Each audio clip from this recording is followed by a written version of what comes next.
A paz do Senhor, meu querido irmão, professor, aluno da Escola Bíblica Dominical. Estamos chegando na última lição do nosso segundo trimestre de 2017. Lição de número 13. Olha que tema extraordinário. Jesus Cristo, o modelo supremo de caráter. A nossa lição, o tema principal foi sobre caráter. E aí viemos estudando uma série de heróis da fé e estamos encerrando hoje esse tema tão lindo, lição do domingo, dia 25 de junho de 2017. Qual é o nosso texto áureo? Profeta Isaías, capítulo 9, versículo 6. E o seu nome será maravilhoso, conselheiro, Deus forte, Pai da eternidade e príncipe da paz. E a nossa verdade prática, como homem, Jesus encarnou e demonstrou ter um caráter perfeito, suportando as fraquezas humanas, sem dar lugar ao pecado. Graças a Deus. Vamos pensar um pouquinho, fazermos uma reflexão sobre Isaías, capítulo 9, versículo 6. O tema, o versículo todo diz: porque um menino nos nasceu, um filho se nos deu, e o principado está sobre os seus ombros, e o seu nome será maravilhoso conselheiro, Deus forte, Pai da eternidade, príncipe da paz. O contexto do nosso texto áureo, profeta Isaías capítulo 9, versículos 1 a 7, onde está descrito o advento e o poder do Messias. São palavras proféticas que se cumpriram no Senhor Jesus. E eu quero aqui fazer uma reflexão em cima de um material que o Dr.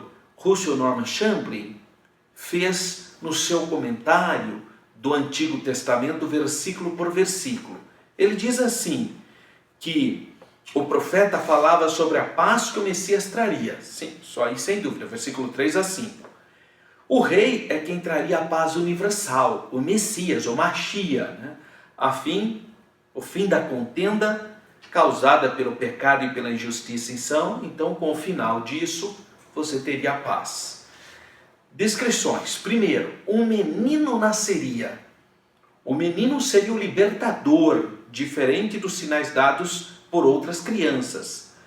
Ele seria o Emanuel, vem do hebraico, que é Deus conosco, Deus entre nós. Naturalmente, uma das interpretações mais belas, né? Faz Emanuel ser um dos nomes mais significativos. Como cumprimento dessa tremenda profecia, temos então a história do nascimento virginal de Jesus. Aí eu lembro de João, capítulo 1, versículo 14. E o verbo se fez carne. Deus se fez carne. Verbo, Deus, carne, homem. Deus, Emanuel, Deus se fez carne. Esse menino não foi dado esse menino nos foi dado como um presente, ato de graça, de amor do Pai, dom da salvação. E a profecia diz que o governo estaria sobre ele, o trono davídico, né? O governo, a autoridade universal do Messias. E o seu nome é sublime. O seu nome é extremamente glorioso, maravilhoso conselheiro. Eu estou usando as duas palavras juntas, embora a maioria das nossas Bíblias separa esses dois títulos como maravilhoso, vírgula, conselheiro. Aí nós temos 5 títulos para Jesus, mas é bem plausível que maravilhoso conselheiro seja um único título para mostrar o poder, a sabedoria nos céus e na terra que o Messias tem, que o Senhor Jesus tem. Maravilhoso conselheiro, Deus forte, o poder que prevalece. Deus fala claramente que Jesus é Deus, como João 1,14. O verbo, Deus se fez carne, homem, Deus forte. O profeta Isaías profetiza explicitamente que o Messias é Deus, ele é Deus forte, Pai da eternidade, ou Pai eterno. Não existe nada de errado a gente chamar o Messias de Pai. Eu sei que A gente que tem a definição da doutrina da Santíssima Trindade, Pai, Filho e Espírito Santo, pode pensar, mas o Messias então é o Pai? Não, ele não é o Pai. O sentido de Pai aqui está falando da relação da paternidade dele da igreja, de Israel, no sentido de acolhimento paternal que ele tem. Claro que ele não é a pessoa do Pai. O Pai é uma pessoa, o Filho é outra pessoa, o Espírito Santo é outra pessoa. Essas três pessoas subsistem eternamente como único Deus. Nesse caso, esse é um título, não está falando que ele é, e não se pode confundir as pessoas do Pai e do Filho, porque Pai é Pai, Filho é Filho. Não podemos confundir as pessoas na unidade divina. Então, nesse versículo, nessa profecia sobre o Messias, é apenas um título, que ele é o Pai da eternidade. Ele é o Príncipe da Paz. Outro título. Então, nós estamos falando de títulos. E aqui, ele é o Príncipe da Paz, mas você pode também entender como ele é o Príncipe da Prosperidade, da bonança. É nesse sentido que está a ideia. E é, então, maravilhoso nós lermos um versículo tão profético, tão messiânico, como o nosso textuário dessa nossa última lição. Agora, é interessante, esse versículo não está no Novo Testamento. É interessante isso, porque ele é tão profético, ele fala tão claramente, tão explicitamente a respeito do Senhor Jesus, né? Mas a ideia está, que você vai encontrar, que Jesus é a sabedoria de Deus no Novo Testamento, que Jesus é a nossa paz. Então, não estão aqueles títulos honoríficos ou a profecia especificamente, mas implicitamente, não explícita, mas implicitamente está esse textuário tão lindo, que é a profecia do profeta Isaías, capítulo 9, versículo 6, profecia sobre Jesus. Jesus é um maravilhoso conselheiro, ele é o Deus forte, ele é o Pai da eternidade, ele é o Príncipe da Paz. Esse é o nosso textual. A leitura bíblica, Mateus capítulo 1, versículo 18, versículos 21 e 23, e capítulo 3, versículos 16 e 17. Qual o objetivo da lição? Mostrar que Jesus encarnou e demonstrou ter um caráter perfeito. Esse é o objetivo geral. Há uma proposta aqui de interação com o professor, que é concluindo, né, esse trimestre, esse segundo trimestre, estudando o homem mais importante que já viveu sobre a terra, que é o Senhor Jesus, o homem perfeito, o verdadeiro Deus, o verdadeiro homem. Sua vinda a este mundo se deu de forma sobrenatural, que é o nascimento, o sinal, né? A Virgem concebeu. Então é um sinal de Deus. Ele viveu como um judeu, ele nasceu como judeu e todo o tempo viveu sob essa cultura judaica. Foi apresentado no templo e participou das festas judaicas. Então inclusive o nome judaico, né? Yeshua, Jesus, só significa Salvador, Hamashia, o Messias. Ponto central dessa lição: como homem, Jesus demonstrou ter um caráter perfeito. Ele em tudo foi provado, mas sem pecado. Nunca houve engano nos lábios do Messias. Introdução: nessa lição, nós refletiremos a respeito do Senhor Jesus, o homem de caráter perfeito. Ele é a semente da mulher que foi profetizado em Gênesis 3,15, o nosso Salvador.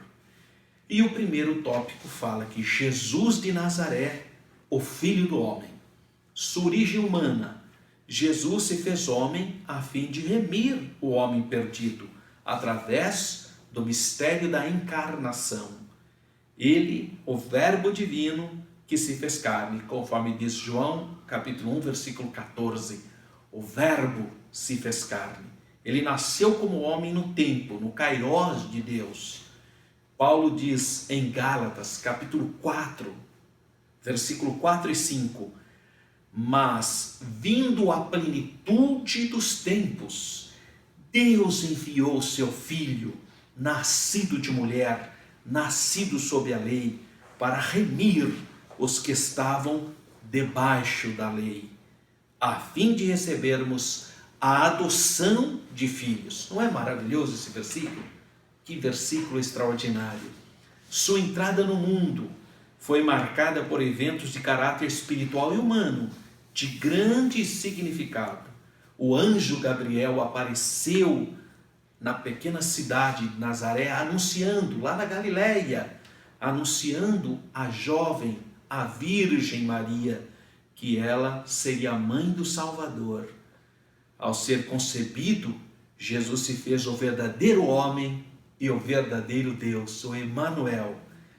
Subtópico 3, seu desenvolvimento humano e espiritual, seu caráter singular, é modelo e referência para todos os homens, em todos os lugares, em todos os tempos. Em sua infância e adolescência, sua criação foi esmerada. Está escrito em Lucas 2, 40 a 41.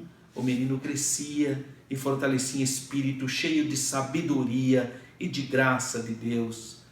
Coisa linda. E todos os anos ele subia com seus pais em Jerusalém. Então ele está sendo criado dentro de uma família judia. Seu caráter humano refletia, sem dúvida, sua natureza divina. Em João capítulo 1, versículo 1 e 3, diz: ele estava no princípio com Deus. Vamos começar a falar então, 1 João capítulo 1, versículo 1 em diante. Fala claramente, expressa claramente a divindade de Jesus. No princípio era o Verbo, e o Verbo estava com Deus, e o Verbo era Deus. Ele estava no princípio com Deus. Todas as coisas foram feitas por Ele, e sem Ele, nada do que foi feito se fez. Então, é maravilhoso esse início, esse preâmbulo do Evangelho de João, como um hino, como um louvor. Ele inicia falando sobre o Verbo se fez carne. A síntese, o resuminho desse primeiro tópico diz que Jesus de Nazaré foi e é o Filho do Homem. Há um subsídio muito interessante sobre o Filho de Deus, aqui um subsídio cristológico. Tópico 2, seu ministério e caráter supremo. O caráter exemplar de Jesus, seu ministério. Jesus demonstrou aspectos do seu caráter, que são referência e modelo para todos nós. Suas ações revelam tanto o lado divino como o lado humano. A humanidade e mansidão. Letra A. Para iniciar seu ministério, ele foi até o Rio Jordão para ser batizado por João Batista. João Batista sentiu-se constrangido em batizar Jesus. Mas Jesus insistiu que João o batizasse, a fim de cumprir toda a justiça. Ele implantou a escola da mansidão e da humildade, convidando a todos a aprenderem com ele. Sendo Jesus Deus, sendo Jesus o Verbo, sendo o Senhor Jesus o Criador, ele despojou-se disso. A Bíblia diz em Filipenses capítulo 2, se você ler a partir do versículo 1, embora o assunto fala de humildade, mas ele falando da humildade, ele fala que o Senhor Jesus, sendo Deus, não se apegou aos atributos divinos para vencer o pecado, mas se esvaziou, se humilhou. Então ele é o exemplo de humildade. B. Misericórdia e compaixão. Ele teve compaixão das multidões que andavam desgarradas como ovelhinhas sem pastor. Curou os que sofriam, libertou e fez coisas extraordinárias. C. Espírito pacificador. Jesus conhecia bem a natureza humana, ele é especialista em ser humano. Sabe que o ser humano está envolvido, a natureza humana está sujeita a desavenças, ao desentendimento entre irmãos. Por isso ele exortou: portanto, se trouxeres a tua oferta ao altar e te lembrares de que teu irmão tem alguma coisa contra ti, deixa ali diante do altar a tua oferta. Vai reconciliar-te primeiro com teu irmão e depois vem e apresenta a tua oferta. Mateus capítulo 5, versículo 23 e 24. E você tem outros versículos que mostram os ensinamentos do Senhor Jesus, que são ensinamentos de paz, de ternura, que traz realmente a pacificação. Subtópico 2. Na prática, ele demonstrou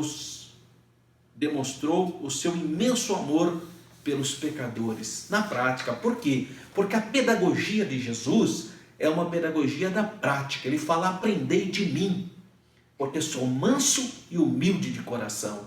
Então, a pedagogia de Jesus é uma pedagogia da prática. Os fariseus queriam matar uma mulher adúltera. Jesus a perdoou e ordenou que ela não pecasse mais. Aos seus discípulos ele disse: como o Pai me amou, também eu vos amei a vós e permanecei no meu amor. O amor é a marca registrada do ministério de Jesus, porque Deus é amor. O texto áureo da religião cristã é o amor. João 3,16.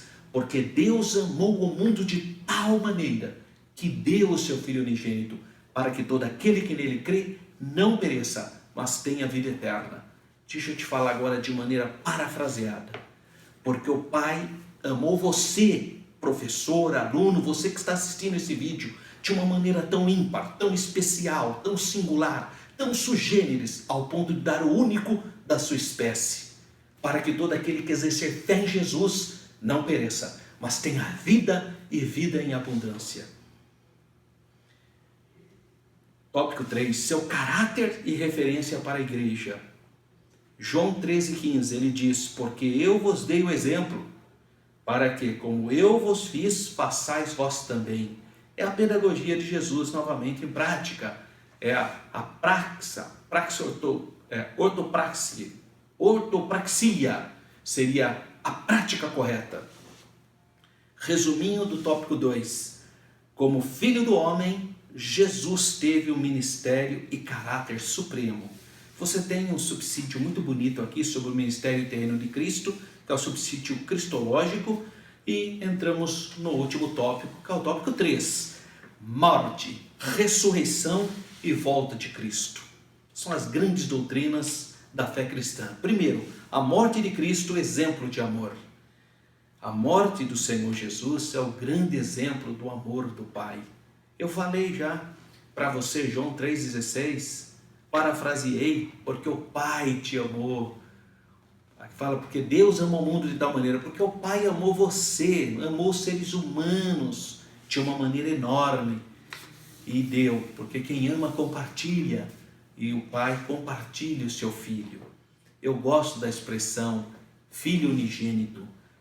Nós tiramos isso do latim, então ficou filhos unigenitum, né? O português herdou essa ideia, mas a palavra grega aqui é o ios monogenes. Então é filho, e mono é um, e genes é gene, de onde vem a expressão genética. Então Jesus é o único que tem o gene do Pai. É por isso que nós adoramos Jesus, porque Jesus é Deus de Deus, é palavra da palavra, é luz da luz, é vida da vida. E através da morte do Senhor Jesus, que é o nosso fiel sumo sacerdote, ele propiciou a reconciliação entre nós homens e o Senhor Deus. Que coisa maravilhosa, não é? E subtópico 2, a ressurreição de Jesus e a sua vinda em glória. Na ressurreição, o caráter humano foi absorvido pelo poder, pelo caráter divino. Se para fazer homem ele despojou da sua glória, na ressurreição ele retomou a plenitude da sua graça divina e venceu todas as forças do mal, resultantes da queda do homem. E ele há de vir. Ele há de vir primeiramente para arrebatar a sua igreja e depois para implantar o reino milenar profetizado pelos santos profetas do Antigo Testamento. Resumo do síntese 3. Resumo do tópico 3. Síntese do tópico 3. Jesus veio ao mundo, morreu, ressuscitou e voltará novamente para buscar aqueles que são seus. Graças a Deus. Você tem outro subsídio cristológico sobre a morte de Cristo, que foi voluntária, e você tem as considerações finais. Jesus é o maior e o mais excelente personagem de toda a história do gênero humano. Não é fácil descrevê-lo. Não tanto por falta de dados, porque tem muitos, mas por causa da sua grandeza, da sua dimensão, da sua personalidade singular e do seu caráter inigualável. Colossenses capítulo 1, versículo 16 e 18 diz assim: porque nele foram criadas todas as coisas que há nos céus e na terra, visíveis e invisíveis, sejam tronos, sejam dominações, sejam principados, sejam potestades, tudo foi criado por ele e para ele. E ele é antes de todas as coisas, e todas as coisas subsistem por ele. E ele é a cabeça do corpo da igreja, é o princípio, é o primogênito dentre os mortos, para quem tudo tenha a preeminência. Esses versículos mostram a preeminência de Jesus, né? Que Jesus então está sobre todas as coisas. Que Deus continue abençoando a sua vida. Parabéns para você, professor, para você, aluno, que assistiu todas as aulas, que acompanharam essas 13 aulas. Que a sua vida continue sendo muitíssimamente abençoada. Nós vamos iniciar um novo trimestre sobre as grandes doutrinas da Bíblia, sobre a confissão de fé da Assembleia de Deus. E eu quero convidar você para continuar acompanhando os nossos vídeos no YouTube, para baixar as lições no nosso site que está à sua disposição. O nosso site é www.professoralberto.com.br. Você pode também escrever, fazer as suas perguntas, tirar sua dúvida, ou então vir fazer uma visitinha para nós e participar todo sábado das 16 às 17h30 na Assembleia de Deus de Campinas, na rua Pastor Cícero Canuto de Lima, número 160, aqui no Parque Itália de Campinas. Você é muito bem-vindo. Ah, professor Alberto, mas eu não sou professor. Não tem problema, você é o meu convidado, tá bom? Venha participar. Nós sempre procuramos oferecer algumas informações a mais para que você esteja capacitado, mas não apenas para quem é professor. A gente não depende só disso. E aqui vem o meu conselho como um servo de Deus. Você precisa orar. Você precisa buscar a presença de Deus. E se você ainda não é batizado com o Espírito Santo e com fogo, você precisa ser batizado com o Espírito Santo.